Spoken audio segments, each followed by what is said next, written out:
Ambulance service. Is the patient breathing? Barely. Okay. Is he breathing right now, though, even if he's... Is he breathing, Tom? He keeps taking big dark breaths. Basically, my 6-year-old stepson is falling, he's banged his head. Okay. And while he was on the floor, he's banged his head another 5 times. Okay. He's lost colour, he's got a big lump on his head. Is he awake? So what, sorry? Is he awake? He's half in and out, but he's banged his head quite hard. Is his breathing noisy or abnormal? Is it noisy or abnormal? It's barely there, he's barely breathing, he's in and out, he's taking hard. He's basically been treating us all like shit. He's threw himself on the floor, he's headbutting the floor. I'm trying to pick him up in the process, he's headbutting me in the process. Okay. I've got him up, he was breathing like a little bit better at first. Yeah. Washed him down, put some water down him, tried to obviously get him like, a bit more colour in him, but then obviously I've seen the lump on his head that he's done to himself. Right. Help's been arranged for him. Okay. Yeah. Try and keep calm for me. Can you get him lay out flat on his back? Flat on his back. How old is he? He's 6, nearly 7. 6 years old. Okay. Yeah. Right, there is me. He's losing colour. He's very pale, but obviously it's a big bang. He's knocked himself out by the look of him. And he's barely breathing now. He's breathing. He's barely breathing. He's lifeless at the minute. Okay, so I'm going to tell you how to give basic life support. Okay, so you can just keep going.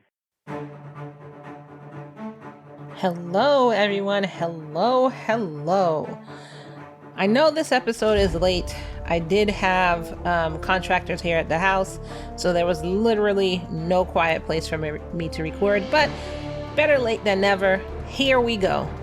Welcome to a new episode of Love and Murder, the weekly true crime podcast discussing relationships gone terribly wrong, where our motto is, you're either someone's last love or their first murder. I am your host, Kai, and our show discusses true crime cases told in the form of a story with mystery and suspense.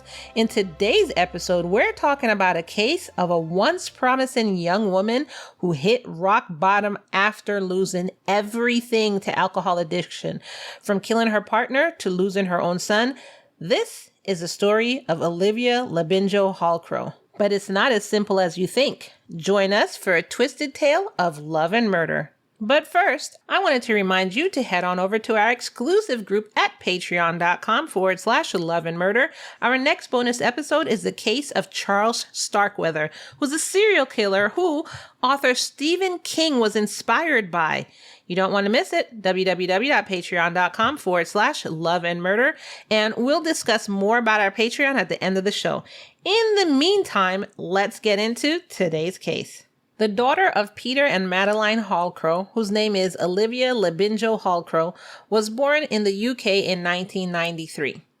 Her mother, Madeline, was a retired nurse who had a successful career managing 2 cardiac catheter labs and worked at coronary care and day case unit. Olivia had always been a bright and intelligent student. She served her time in the British Army's volunteer unit called the Territorial Army, which serves about 1/3 of the British Army. It's more like a militia that was formed during war times, and the volunteers typically have full-time careers. They are trained and called upon during emergencies. So like in the United States, you would refer to that as the National Guard or the reserves. So we have the same thing here. Olivia was a Lance Corporal for the TA, and she enrolled in the University of Nottingham and pursued economics, politics, and philosophy. So you could tell she really had plans for her life. This is when she met Thomas Hughes on Facebook. The two dated for some time, and because of her pregnancy, so she got pregnant from Thomas, she decided to put her career plans and everything on hold. And she was actually in the last year of university when she found this out. The two moved to the West Midlands to raise the baby. But it would be unfair to say that that was the only reason she dropped out of school. Olivia was actually struggling with mental health issues and had become addicted to drugs with a huge dependency on alcohol. As the once promising young girl's life began to crumble, Thomas stood by her side and just was a beacon of support for her. Now, I wonder if she was drinking and doing drugs while pregnant. Eesh, I hope not. As time went on, Olivia's alcohol use got worse and her mental health deteriorated. She spiraled and found herself in AA. At least she went for help. There she met a man named Gary Cunningham, a delivery driver who had the same alcohol addiction as her. And I mean, you have a loving, supportive guy with you who is the father of your child. You go to AA, you find somebody who has the same addiction as you. So what's the most logical thing to do? That's right. She started a sexual relationship with him and cheated on Thomas. Ugh. On January 4th, 2014, she gave birth to Arthur Labinjo-Hughes. She called him the light of her life, which children are. Although Olivia was still struggling with alcohol addiction, she really tried to be a great mother, and it was told that, she loved Arthur and she was a doting mother on him. Arthur was a typically pleasant child and was increasingly attached to his grandmother, Madeline Halcrow. She called him her, quote, sunny delight because he was such an infectiously happy, sweet baby. He loved superheroes and football and had a great sense of humor. His wonderful smile, they said, would just light up a room. Sadly, Arthur saw a lot of violence. His parents' fights would almost always get physical, and Olivia's addiction seemed to get the better of her. On one occasion, he hid under the covers for almost an hour while his parents fought. When Arthur was a year old, Thomas found out that Olivia was cheating on him, which led to a huge fight and ultimately the end of their relationship. Court granted shared custody to both parents as Olivia and Arthur relocated to Birmingham and settled in an apartment on Frensham Way, I think that's how it's said, which is in Harborne, along with Gary. Gary had a child from a previous relationship that didn't live with him. So that took me for a loop. So they moved with Gary? Anyways, that's okay. So I guess she already had herself a man. In 2013, he faced charges of battery against the mother of his child, which I guess is the best person to move in with, which prompted him to change his life and join AA groups. Gary and Olivia's relationships was volatile. Shocker! The good times were great and the bad times were horrible. Olivia's father, Peter, became increasingly concerned as he saw the downfall of this new relationship. It seemed like they were both headed down a destructive path. Similarly, Gary's sister, Katie Brown, was worried about her brother. He seemed withdrawn, and it wasn't really the funny and outgoing brother that she knew. Now, in the very beginning of the relationship, Gary once called Olivia from Katie's phone, which she ended up missing the call. Olivia called back and heard Katie's voice, and that just set her off. She didn't even try and listen to what Katie had to say. She just heard a voice. Katie quickly realized that someone so possessive at such an early stage in the relationship could be potentially problematic. As time went by, she felt Olivia grew more and more dominant. Her temper, mixed with alcohol, and Gary's booze-driven outbursts were all equally out of control. It was just too much. One day, Olivia found out she was pregnant with Gary's child, but she decided that before he found out, she was going to go get an abortion. So that's what she did. Maybe she felt like she wasn't in a good space for children. Maybe she felt that, their relationship was too volatile to bring a child in there. I don't know. But she decided to go get an abortion. Katie would notice bruises on Gary's legs and would ask him about it. And he would often laugh it off and say, yeah, just rough sex. You know how it is. But then the scratches on his face and arms looked really bad. And the only reason his sister didn't do anything about it is because she knew that the whole relationship was very volatile, that Gary was also violent towards Olivia. So I don't know. I guess she figured either one or two things, tit for tat, or if she told on her brother, then Olivia would tell on him and he can go to jail. So maybe these were the thought processes. And whenever he had scratches on his face, Katie would always start her conversation with him saying, quote, "You better not be hitting her." And Gary would always be like, "I was just defending myself." And then in November 2018, she almost reported them when Gary showed up to her house in the dead of the night, the middle of the night, and he was bleeding from a stab wound in the arm. Can you imagine that? Your brother just shows up at your house bleeding crazily from a stab wound. So she told him to report it, and he said, quote, "Well, I'm never going back there, Katie." But we all know he went back. Then another incident happened, this time in front of Gary's mom, where he swore at Olivia and she sprayed him in the face with an aerosol deodorant. yelling at him, screaming at him not to speak to her again. So it just continued and continued and continued. One would say, I'm never doing this again. One would say, I'm never coming back. And it just didn't stop. They kept coming back. They kept repeating the same patterns. It was just continuous. And just like I said, patterns. The breaking point of their relationship came when Gary found out that Olivia was cheating on him with another man, which that's how he got her. So it's not really a surprise to me. So they broke up that November and he moved on to start dating somebody else. And Katie was like, cool. It didn't like really affect her. She was like, all right, go, have fun. Happy for you. And then the following February, they got back together. On February 23rd, 2019, a delivery driver was walking into the Freshman Way apartments when he noticed a huge pool of blood. As he came closer, he saw a limp body propped up against a fire exit of one of the apartments. The injured man was unconscious, and so the delivery driver quickly called for an ambulance. Gary had been stabbed multiple times in the calf, and he was losing blood from an artery. Man, an artery is like the worst, one of the worst places, obviously, to be stabbed or cut or whatever. By the time the police and ambulances arrived, it was too late. At 29 years old, Gary was dead. You bleed out very quickly when an artery is punctured. Police knocked on doors trying to gather as much information as they could.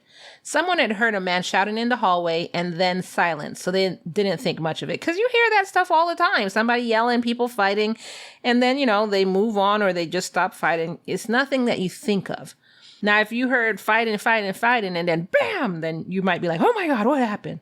When officers found Olivia, she appeared dazed and even stepped over Gary's body at one point in time and really didn't show any emotion. And she did tell them that her boyfriend had been unstable and he was planning on killing himself. He kept telling her that he would kill himself, and she thinks he finally did it. Now, cops were like, tell us more, because even though she says he was suicidal, the wounds were clearly not self-inflicted. Olivia insisted to them that he was not in the right state of mind for a long time. And he just kept talking about ending his life, ending things and everything like that. And so she believed that this is what happened. Now, if you spoke to his family, they were shocked. They couldn't comprehend that he was dead. I don't even want to say he had killed himself, but he was dead. They'd never heard him being suicidal. They'd never heard any of that. Katie, though, his sister, remember, almost seems like she expected it. When Katie found out, her first question was whether Gary's death was in fact a suicide, or was Olivia responsible for it. Investigators and eyewitnesses ultimately uncovered the truth. Gary and Olivia had been fighting, and Olivia had stabbed him once in the chest and then in the calf. And it was the 11 centimeter deep cut in his calf that had taken his life. Police recovered a pink-handled kitchen knife from the apartment, and it had Gary's blood all over it. This entire altercation took place while 5-year-old Arthur was in the apartment. The little boy was so afraid, and he had no idea what was going on or why police were taking away his mother. Olivia then claimed that she had no memory of the attack. Now, isn't that kind of how Dexter started? His mom got murdered in front of him. Are you people serious? Arthur developed serious anxiety issues after this because he was afraid of losing his father just like he lost his mother. In February 2019, he started school. Now, we all know that your first day of school, your first ever day of school in itself can be riddled with anxiety for the child, with you too as a parent, but for the child. But imagine already having anxiety from this and then going into another anxiety-riddled situation. In July 2019, a doctor diagnosed a 5-year-old with anxiety. So now he's clinically diagnosed with anxiety, and it's not like he was born with this. This came from a very traumatic situation. In the meantime, Thomas met 32-year-old Emma Tustin on a dating website called Plenty of Fish. Y'all know Plenty of Fish. Anyway, obviously having a child was a little problematic when it came to a new relationship. But, people make it work. It is what it is, Plus, Emma had 4 kids of her own. So now it's the Brady Bunch. Well, half of the Brady Bunch. Quarter of them?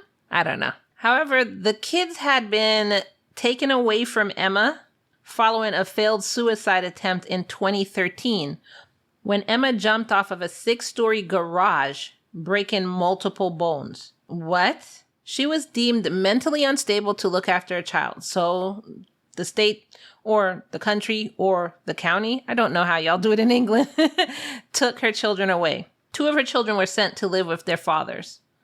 But Emma never told Thomas any of this. Thomas had no idea about her mental state. I believe he knew about the kids, but I don't think she told him the real reason that the kids weren't with her. When Thomas finally introduced her to his son, they met at a park and they all played cricket together. Now, I don't understand cricket at all. My mom used to play it and she understands it, but I don't understand cricket. In America, we don't play cricket at all. Or in the United States, we don't play cricket at all. So I know it's a flat bat and you hit a ball on the ground and the ball goes between some things. I don't know what the goal is. I don't know how to tell who won. If anybody wants to explain cricket, our UK listeners, please leave a comment. Feel free. Let me understand the game because I don't understand it. Anyway, so they played cricket. They had wonderful fun. And on the inside, Emma actually felt uncomfortable with Arthur. She felt like he didn't like her and that Thomas couldn't be all hers until Arthur was out of the picture. She also was scared that Thomas would go back to Olivia because of Arthur. Now, although Arthur had anxiety, he was actually growing a personality and learning to work with his anxiety. And he was known as a kid who loved joking around. He had a favorite book. He loved playing. And when he had met Emma, his teachers kind of became concerned, like maybe it was too much of a change. And also another reason why he was actually getting better is because Thomas had told Arthur that his mother had joined the army and she was off, training and playing war games and stuff like that. But then someone from his school had told him that his mom was in prison. You know how kids are. No, your dad's lying. Your mom's in jail. She killed somebody. And you're like, nuh-uh, my mom's in the military. So when Thomas spoke to social services, they told him to avoid mistrust and confusion and tell Arthur the truth. So when Thomas sat him down and gently told him the truth about where his mom was, Arthur's behavior began to change at school and at home. He started, quote, acting up more. And you know how kids are. They really can't express their emotions. So it comes out in being naughty, acting up a lot, stuff like that. And some parents just don't understand and they just figure, you need to just listen instead of trying to figure out what the issue is. So basically his mom, he just finds out his mom's in prison. His dad's been lying to him. His mom is a murderer. So, how is he supposed to process that? And speaking of his mom being in prison, Olivia had claimed that she had been physically assaulted and even raped by Gary. And she said she had stabbed him in self-defense. But, dismissing her claims, she was sentenced on September 10th, 2019 in the Crown Court of Birmingham and found guilty of manslaughter. So she basically went in there and said, not guilty. And they said, yeah, whatever, guilty. And because they did actually give her leniency because of alcohol-related mental health issues, she was only given 18 years behind bars. And Thomas, of course, had been given full custody of Arthur. Now, with Arthur, he was very close to his uncle, Blake Hughes, and he talked to his uncle about everything. And Blake became a bit concerned when Arthur complained to him that Thomas was becoming too strict at home. But it really came to a head when Arthur had told his uncle that his dad had called him ugly and pushed his head into a wall.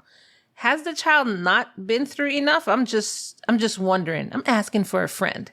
And there was also a time, Arthur is telling his uncle, when his dad had gotten him a sandwich, and Emma then proceeded to throw a hissy fit about how it was an unnecessary treat, a waste of money. You know, we got food at home. Like, come on. By October, everyone noticed that Arthur barely smiled and just wasn't the same bright-minded, bright-acting, happy-go-lucky boy they'd met in February. So even though he was traumatized in February, because remember, his mom, all this stuff happened, he saw all this stuff going on with his mom and with Gary, and then he went to his dad, and then he started school. So even with all of that and his diagnosed anxiety and triple anxiety because he was going to school, he was still happier then in February than he was in October. Can you imagine that? By this time, Emma began to spend the weekends at Thomas's house, and they frequently spent Tuesdays together. Actually, they spent every Tuesday night together, and they usually went to a place called Wacky Warehouse on Wednesdays with Arthur and Emma's two youngest children. But in October, Thomas told his mom that Arthur wasn't okay with Emma. He was very rude to her. At school, Arthur suddenly became not even like we notice he's acting weird. He just turned into a completely different child. And what happened that, the school obviously didn't know about is that Thomas had forbidden Arthur from seeing Olivia's mother. So his grandmother, one of the few people he loved and looked up to. So he had his uncle, he had this grandmother, and now you're telling him he can't see her anymore. And it never came out why this happened. To this day, Madeline, the grandmother, doesn't know why. On October 21st, which was Madeline's birthday, Arthur was allowed to go spend a day with her. And he had a great time. He was actually happy. But when Thomas came to pick him up, Madeline said that Arthur grew visibly upset. He asked his father, "Is she in the car?" When Thomas said yes, and I guess she, as in Emma. And like I said, when Thomas said yes, Arthur started crying really, really hard. And he turned and asked his grandmother if he could stay with her. She said, "No, baby, you have to go home with your father, but you can come visit grandmom next week." And, he settled down a bit after that, and they took him home. Then 2 days later, on October 23rd, Thomas texted the grandmother saying, "You know what, that's it. You really, really, really can't see Arthur anymore. And also, I won't be bringing over Olivia's letters for you to read either."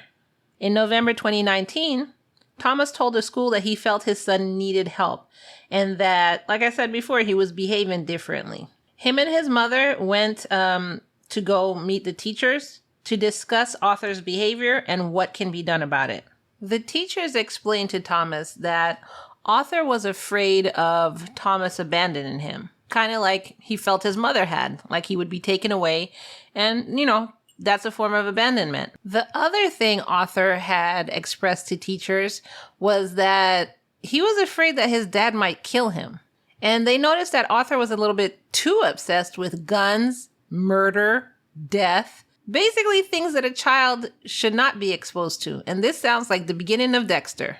So a referral was made for mental health support, but that's all that happened. There was just a referral and nobody followed up on it. Meanwhile, even though Madeline was completely now barred from seeing Arthur, she still would leave presents on the porch for him, hoping that he would find them. Not only couldn't his grandmother speak with him, but his mother wasn't allowed to talk to him either. So while all this is going on, Olivia was appealing to the courts to be able to contact Arthur. And basically, because she couldn't get a hold of anyone and, they're not allowing her to talk to him and his mother's not allowed to talk to him, that side of the family was basically unaware of what was going on with Arthur. In December, Arthur had a huge outburst at school when, during a school play, a baby was taken out of its crib and the baby started crying from his mother. So I guess that was a trigger for Arthur. So amongst all this going on with his son, Thomas told his mom, kids will be kids. I'm not going to go into that. But anyway, Mom, I'm moving in with Emma. And his mother said, that's not a good idea. I don't think you should. And he said, yeah, well, and he moved in with her anyway. On January 1st, 2020, Thomas had a huge fight with his father, Chris Hughes. His father was not okay with the way that Arthur was being treated at home. And he was also not okay that Thomas had hit Arthur for being, quote, too rude to Emma. His punishments were also very severe. He was punished in the hallway, face to the wall, and made to stand in a corner. But, some people do that. But how long do you make your kid stand in the corner? Because he was made to stand in the corner for hours. And so when his father's telling him this, like, I can't believe you're doing this to this boy, blah, blah, blah. Thomas said, I'm not. He's lying. It's all lies. Who are you going to believe, me or him? And this led to a huge rift in the family. So instead of people coming in and, just really seeing what's going on or talking to the little boy and possibly getting the little boy out of the house, they were just like, well, we'll never talk to you again. Later on, the family found out on Facebook, because that's the best place to find out, that Arthur had proposed to Emma. Everybody was pissed. So not only can Arthur see his grandmother, he now wasn't allowed to see his grandmother on his dad's side either. Or now his favorite Uncle Blake. So they're just like taking everybody and everywhere away from everyone away from this boy. And he just became increasingly lonely. In January 2020, 2 days after Arthur's 6th birthday, Thomas took him to a doctor complaining that he was being too clingy and played a little too much with stuffed toys. The doctor was like, yeah, sounds like a kid to me. On March 4th, Arthur broke down in tears at school, telling his teachers that his dad took away his favorite teddy bear. The teacher spoke to his father and seriously advised him not to discipline him this way, as it was damaging his personality and he was too young for everything that was going on. Arthur was celebrating what some call Mother's Day on March 22nd. Don't come for me. Every day is Mother's Day to me. And offered to fix Emma breakfast. But she refused, saying his behavior was too untowardly because he ripped up her card and photograph. He tried to apologize to her, but she wouldn't accept his apology, and he also tried to explain to them how much he missed his mom. But again, they wouldn't listen. The very next day, the first lockdown was announced in the UK. Oh, the worst place for him to be. So, this is COVID time. Everybody's on lockdown. Now he's in a house stuck with people he doesn't like and who are putting him in crazy disciplinary situations and who aren't listening to him and who really don't care what's going on with him. So basically, because of the lockdown, Arthur and Thomas moved into Emma's home in Solihull to be together, and that's where they were going to hunker down. Things got worse for Arthur. One day his father cut up his favorite football. They would get into constant fights. He would do all kinds of things to punish him. On April 14th, Arthur and Emma's son got into a fight which escalated to the point that Shane Hawkins, Emma's ex, got involved. After the physical altercation, Thomas took Arthur to his mom's house, Joanna, Thomas's mom, and the two spent the night over there. This is the first time that Arthur got a chance to talk to his Uncle Blake since he was banned from doing it. And he told him that Emma often grabbed his head and banged it against a wall, and she would call him an ugly, horrible brat, and just all kind of stuff. So once he was going for a shower, And Joanna, his grandmother, was helping him change his clothes when she saw that Arthur's body was covered in bruises. And she tried to convince Thomas not to go back to Emma. Like, your son is in pain. Your son needs you. Don't go back to Emma. Well, Thomas was like, well, I apologize to Emma for everything that happened between her son and Arthur, and we're going back to her house.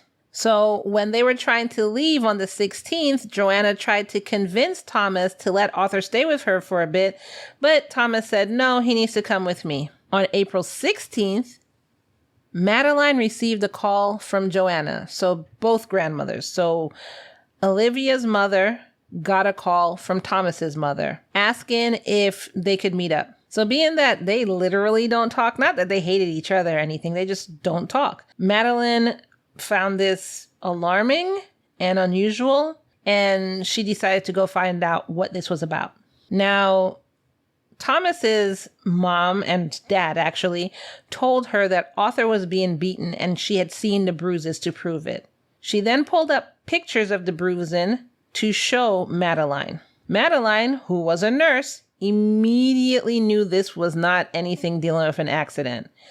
They were faded bruises, new bruises on top of bruises, new bruises on top of that. And Madeline also told them that you can see by the markings here that this came from an adult-sized hand.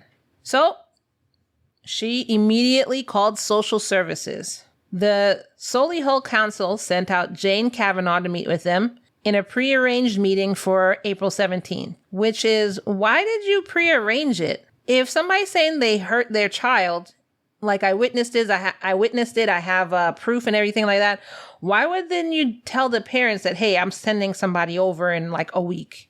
That's insane. They should have just popped up and been, surprise, Sorry.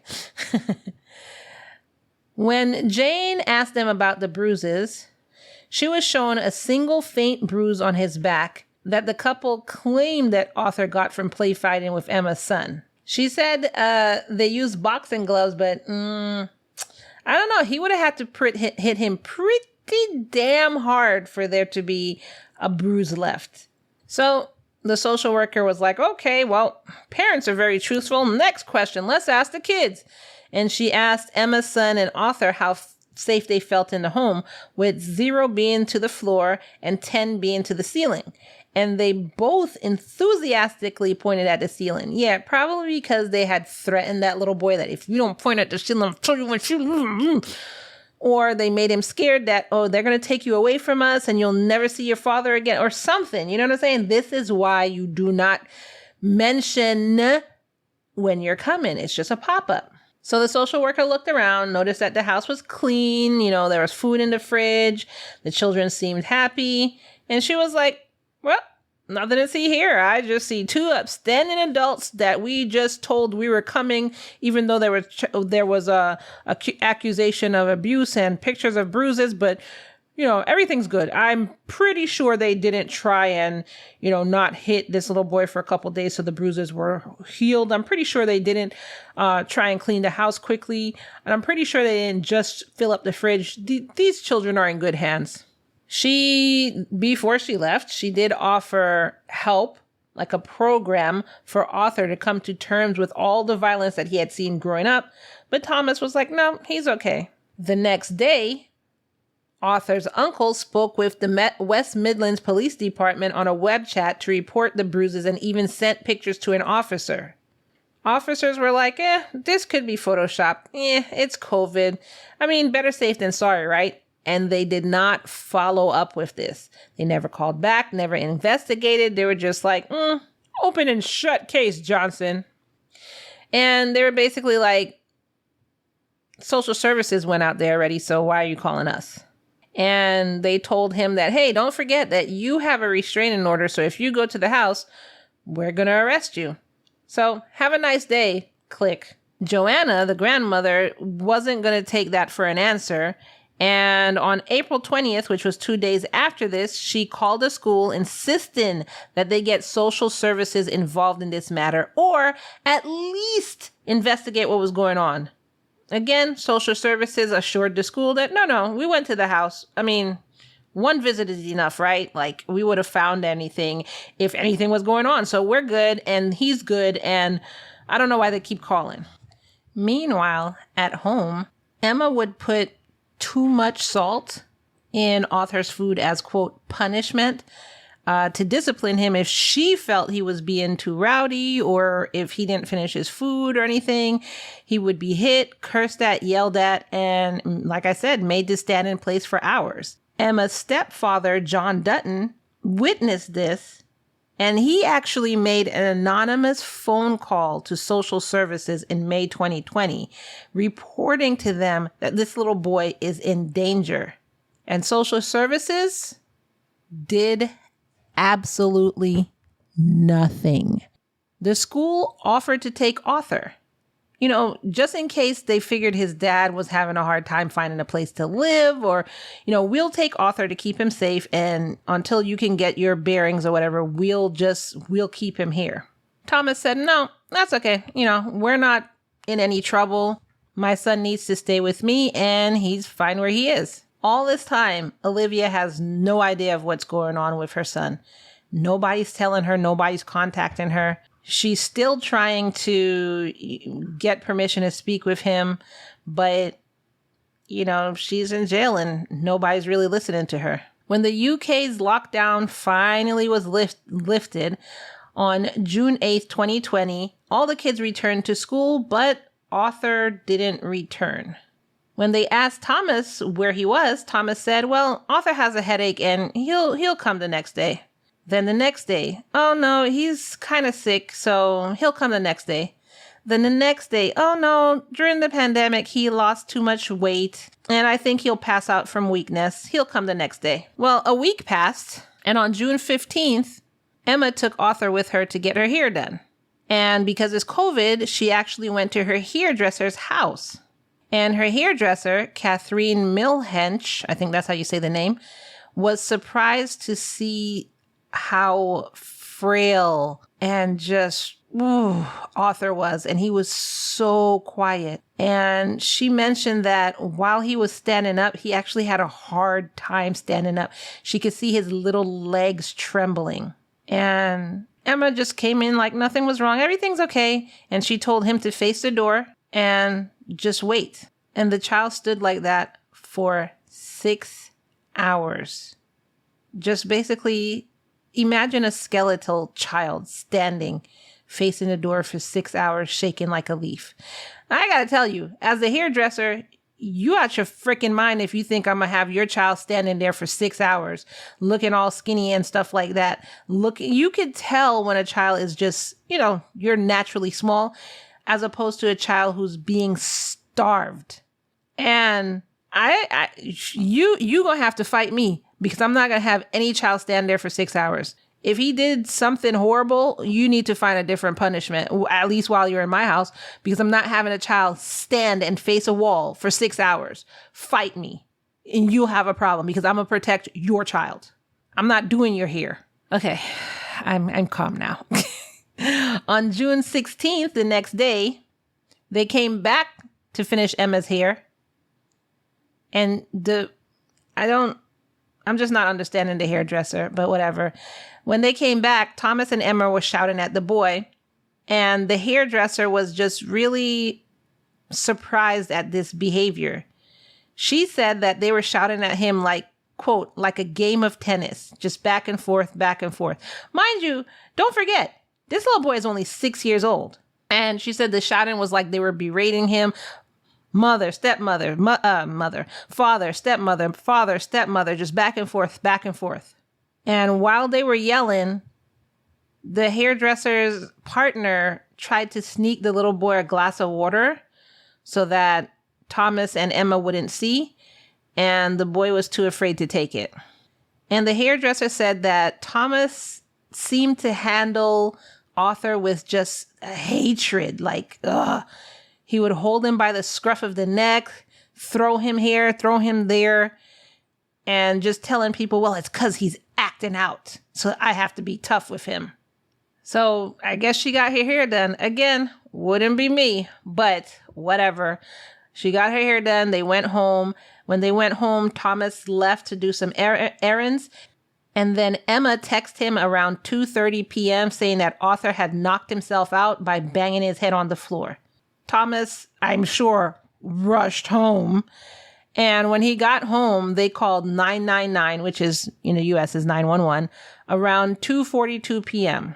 And if you go to our Patreon, www.patreon.com/loveandmurder, part of the incentive of being a lovely lamb over there, an exclusive lamb, is you'll get all videos and pictures and stuff like this. So we're going to have the body cam footage of what police found when they came to the house.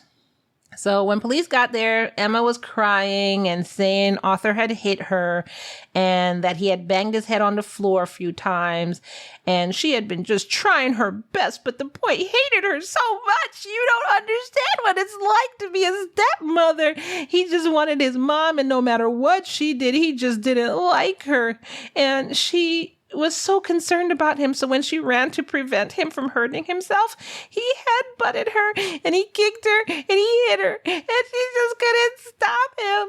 So paramedics were called, and as they're looking at this unconscious boy, they're looking him over, they're like, we got to take him to the hospital. So they took him to the Birmingham Children's Hospital, where doctors started looking him over, and they were shocked to find over 137 bruises on his 6-year-old little tiny skeletal framed body. He suffered severe head trauma and possible brain injury. The doctors reported his injuries to police, which resulted in the arrest of Emma and Thomas on suspicion of causing harm to Arthur. I mean, there were only 185,000 phone calls to social services and the police, but I guess now they have suspicion of causing harm to Arthur. Authorities called his grandmother, Madeline, who after over 7 months, was finally able to see her grandson, who was currently hooked up to machines in the ICU.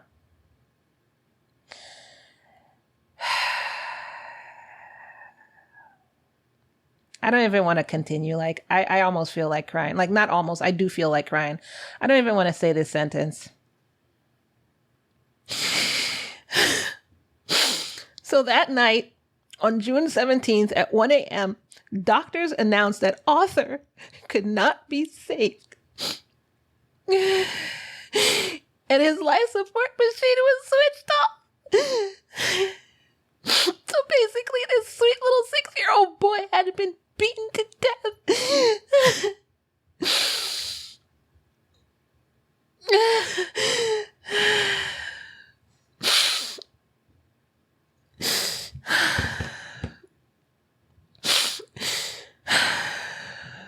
They finally told his mother, Olivia, what happened. And of course, she was devastated. Emma and Thomas stood trial at Coventry Crown Court. And police suddenly uncovered a huge amount of evidence in the form of WhatsApp messages and videos. I'm sorry, y'all.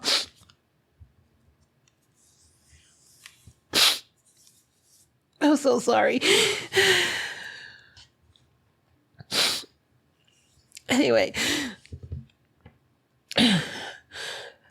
I'm sorry. The couple had installed a camera in the living room to keep an eye on Arthur, supposedly what they said. And in the video, he was seen wearing the same dirty onesie, a freaking onesie for a 6-year-old, that he had been dressed in on Friday when they came and got him, and that he died in. WhatsApp messages included Emma's inability to cope with the stress of all the kids. So, I don't even have anything to say. Well, when Emma was complaining to Thomas about, how much this stressed her out, he would reply with stuff like, quote, take his jaw off, or quote, end him. That's his father. There were also WhatsApp audios where Arthur was screaming and crying as Emma reported him for, being naughty. Emma recorded over 200 voice notes. basically showing that, listen to him screaming, listen to him acting out. I can't take this, da, da, da, da, da. And his father would just reply with, quote, I'll go to town on him, or, quote, put him outside with the rubbish. Like, why didn't you just let his grandparents, it doesn't matter who, your mom, her mom, the school, if you didn't want him so bad, why didn't you just let somebody else take him? That was the obvious answer. Give him to his grandparents who were begging for him. Give him to his uncle. The school was begging for him. Why keep him there? You didn't want him. Speaking of which, there are voice notes with Emma repeatedly asking Thomas to leave Arthur at his grandmother's house. Of course, during the investigation, it came out that when the social worker went to visit the house on April 18th, Arthur and his stepbrother had been told to lie to her about how happy they were. And Arthur was threatened that remember I said that's probably what they did. He was threatened that he'd be taken away from them if, he said anything to the social worker. Remember I said that? So they had actually given Arthur some pool time that day. And for a little boy who gets no fun, he was so happy. And probably they told him, this is how it's going to be from now on. We love you. We're sorry about everything. And so, of course, it was easy for him to just lie to them. It also came out that, throughout all this time, they would curse at him. They would call him, they say, devil child. They would call him Hitler. They would call him evil, and just like all kind of stuff. And in one of the recordings, you could hear Arthur actually in the background saying, quote, Daddy's going to throw me out the window. It was also revealed that Arthur was taken out of his bedroom upstairs and was put to sleep downstairs in the living room on the living room floor, while Emma's son and daughter had their beds upstairs.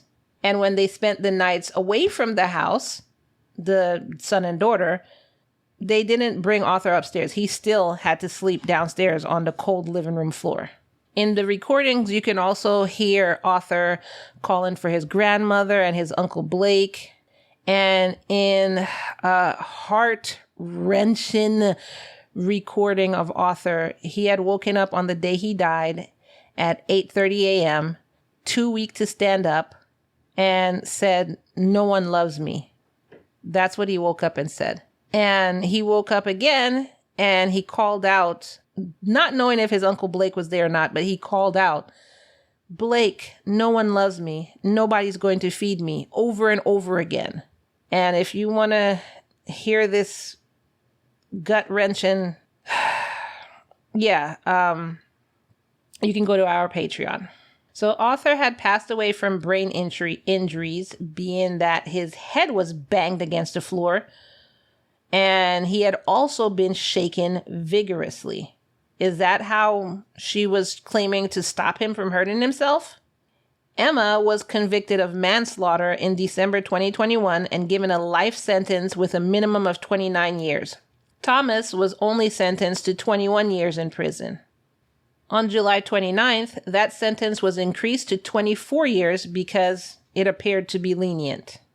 Really? Increasing it 3 more years showed less lenience? Okay. After Arthur's death, Olivia appeared in court for an early release. She told them that she was helpless behind bars, that she couldn't help her son, and she couldn't face his killers because she was in jail. She wanted to face them, look them in the eye, and tell them how they had taken away the light of her life.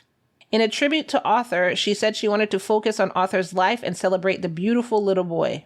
So although she made that heartfelt plea and tried to get her sentence reduced, she was simply given 11 years behind bar.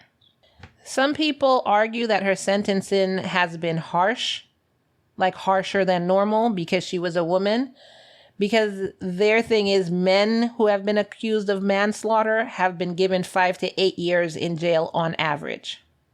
Arthur's cousin Bernie Dixon set up an organization in his memory to help abused children.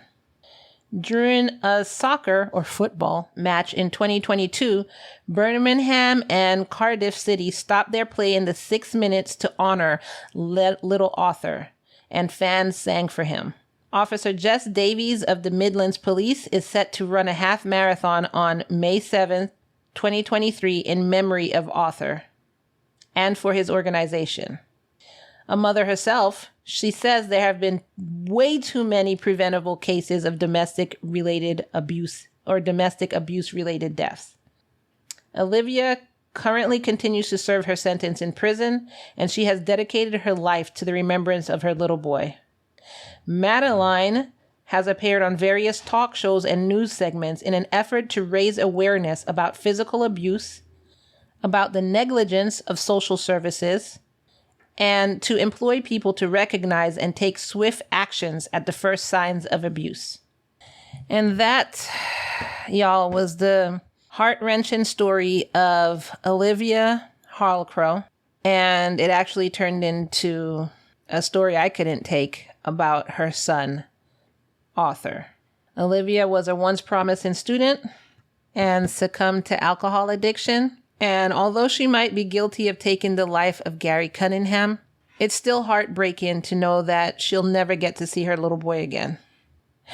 And that's it for today's story, guys. I apologize for crying. That really got to me. I should keep it together because this is a professional show, so I do apologize for crying. Let me know what y'all think in the comments below. Don't forget to visit us over at our Patreon, www.patreon.com/loveandmurder. Over there, along with every case that comes out, you get extra information. So you get all the videos, all the audios, all the pictures, everything like that. You also get extra shows, so bonuses.